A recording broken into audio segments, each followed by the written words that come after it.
兹别克斯坦支持中国在东突厥斯坦的镇压政策。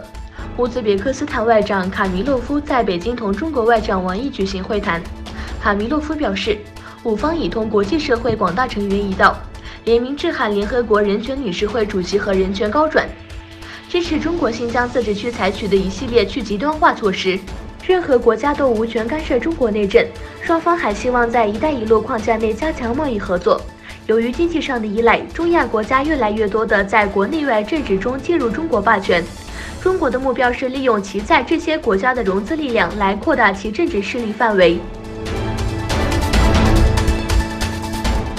北京当局禁止东突厥斯坦人民的婚姻和葬礼的宗教和传统礼仪，称这些活动是非法的。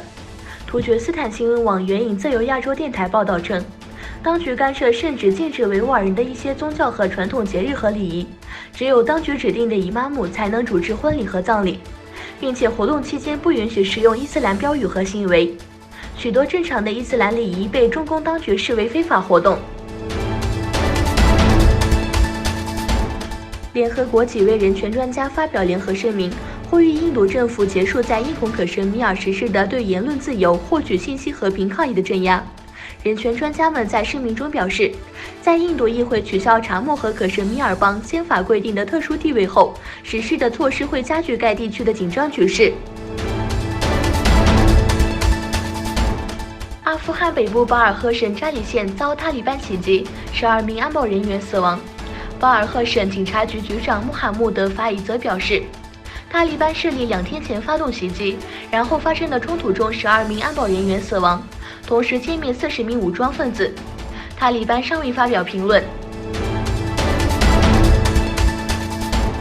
伊朗外交部长扎里夫表示，美国是海湾地区的一个不安全因素，并表示不会容忍美国干涉海湾事务和更多事故。据伊朗官方媒体报道，伊朗外交部长扎里夫在奥斯陆会见了挪威外交部长。在会后举行的联合记者招待会上，伊朗外交部长回答了有关挪威是否参加在波斯湾建立的美国联盟的问题。扎里夫说，美国是海湾地区的一个不安全因素，不会容忍美国干涉海湾事务和更多事故。